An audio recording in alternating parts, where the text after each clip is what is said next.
mudanayaal marwooyin halkudhiga sanadkan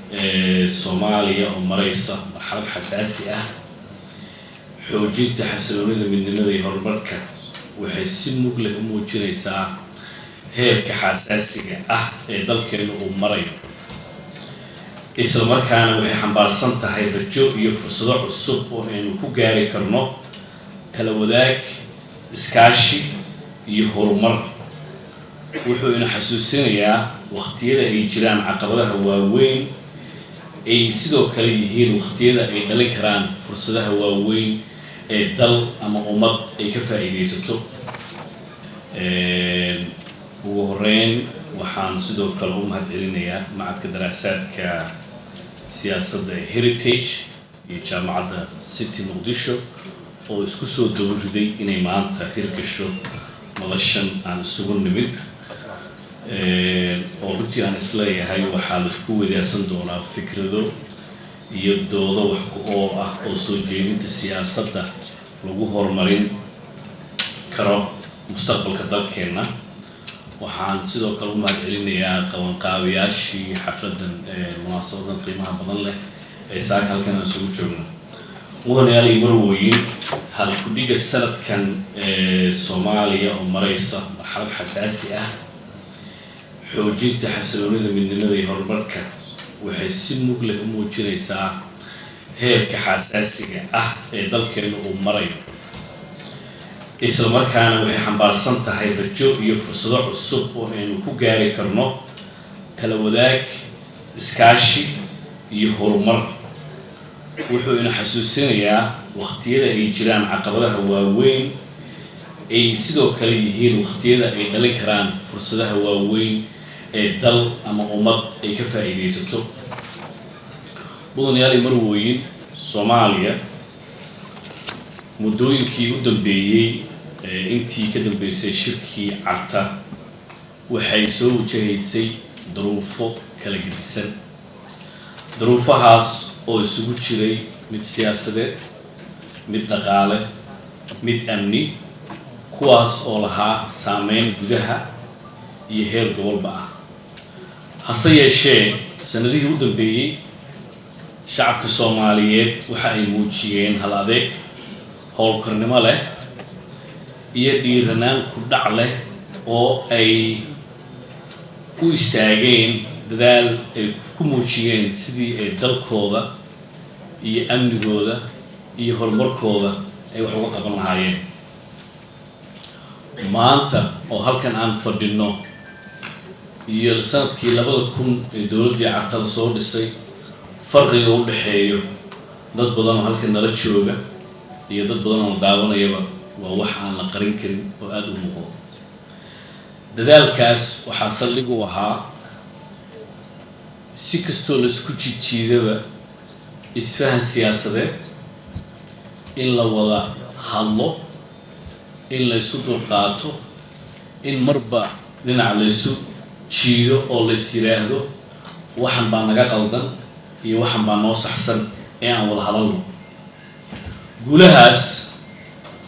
waxa ayna siiyeen yiddiilo dowladda federaalka Soomaaliya ay hirgelisay markasta iyo dowladda hadda aan ka tirsanahay dan xukuumadda dan qaran iyo xukuumadihii ka soo horeeyay ay ahayd police la soo gaarsiinay maalinba meesha uu dalka marayo yiddiilada dowladda federaalka Soomaaliya hirgelisay waxa kamid ah amniga gudaha oo runtii aad la socotaan sidii sanadihii u dambeeyay uu isu bedelay amnigii dalka qaasatan caasimadda magaalada Muqdisho oo aan runtii Ilaahay ugu mahadcelinayno kadibna ugu mahadcelinayno laamaha amniga sidii ay horumar badan uga sameeyeen amniga dalka waxaa sidoo kale la gaaray in dhammaan qaybaha bulshada ay si dhab ah uga qayb qaataan geedi socodka horumarka dalka dowladda oo keliyana ma xaqiijin karto yoolalka qaran ee harsan balse waxaa laga maarmaan ah in dowladda bahda waxbarashada bulshada rayidka ah oo aan isleeyahay Heritage waa ay qayb ka tahay ganacsatada Soomaaliyeed haweenka dhalinyarada iyo hoggaanka dhaqanka iyo culimada Soomaaliyeed ay si dhow uga wada shaqeeyaan danta guud ee qaranka. waxaa dhici karta in marmarka qaarkood danta guud ee qaranka lagu kala aragti duwanaado, laakiin ka shaqeynta dhammaan qeybaha bulshada waa mid lama huraan si dalkeenu u gaaro barwaaqo, dadkeenana ugu tamashleeyaan nabad, xasilooni iyo nolol sharaf leh. madashani waxay sidoo kale xasuusinaysaa in mustaqbalka Soomaaliya uu yahay mas'uuliyad wadareed ee si wadajir u wadaagaan dhammaan dadka Soomaaliyeed, hadday yihiin kuwa dalka gudihiisa jooga iyo hadday yihiin dadka ku nool dalka banaankiisa. marka waxaa annaga mas'uuliyad naga saaran inaan garab istaagno dadaalada lagu adkeynayo midnimada qaranka, lagu xoojinayo hay'adaha dowladda, laguna ballaarinayo fursadaha horumarka dhaqaalaha, isla markaana lagu xaqiijinayo mustaqbal ay jiilasha maanta iyo kuwa berri ku wada noolaan karaan xasilooni iyo nabad iyo barwaaqo. waxaan rabaa inaan kusoo gabagabeeyo mahadnaq iyo bogaadin aan u jeedinayo macadka daraasaadka siyaasadda Heritage, jaamacadda Muqdisho City Muqdisho, kaalintooda muuqato ay ka qaateen qabanqaabada iyo ismaatinka xafladdan oo runtii aan ognahay Heritage muddadii 12 sano ahaa ay jirtay dadaalada badan ee muujisay inay samaysto madal ay isugu yimaadaan aqoonyahanka Soomaaliyeed, siyaasiyiinta Soomaaliyeed, culimada Soomaaliyeed, haweenka Soomaaliyeed, oo ay noqotay runtii madal la isku weydaarsado aragtiyada hufan ee aan isleenahay dalkan waxay gaarsiin karaan horumar, oo sometimes lagu kala gedisan yahay, sometimes la isla ogol yahay. waan uga mahadcelinaynaa. waxaan rabnaa in aan sidoo kale ku dhiirigeliyo ka qaybgalayaasha madasha in dalka uu meel wanaagsan marayo, annaga xukuumad ahaan dan qaranna runtii aan dadaal badan gelinay, oo maanta ay ka mid tahay amniga sidaan horeba u sheegay. magaalada Muqdisho maanta waxaa ka socda infrastructure aad u xoogan oo runtii aysan hirgeli lahayn haddii amniga maanta la haysto aan la haysan lahayn. waxaa muuqato dhalinyaro badan oo dalka dib u soo laabtay oo ka hirgelinaya fursado shaqo oo isugu jira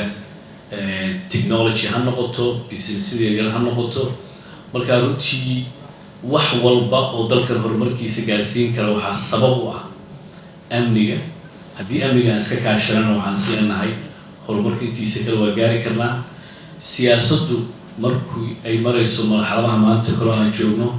waxaa iska jira jiid, laakiin iyada laftirkeeda waxay muujinaysaa biseel siyaasadeed inuu jiro oo wada hadallada iyo dialogue u dhexeeya dowladda iyo qolooyinka mucaaradka ah oo meel wanaagsan marayo. marka waxaan ugu bishaaraynayaa madasha horumar, waxaan ugu bishaaraynayaa maalin kale oo qurux badan inay idiin noqoto. waxaan ugu bishaaraynayaa insha Allah wixii aad istiraahdaan iyo wixii meesha ka soo baxaan mid anfacda jiilasha soo socda iyo kuwa maanta halkan nala jooga iyo annagoo maanta hoggaanka idiin hayno qayb idinka ka mid ah. insha Allah waxaan idin rajaynayaa khayr badan iyo farxad badan. aad iyo aad baa mahadsantihiin. Assalaamu calaykum warahmatullahi wabarakaatuh.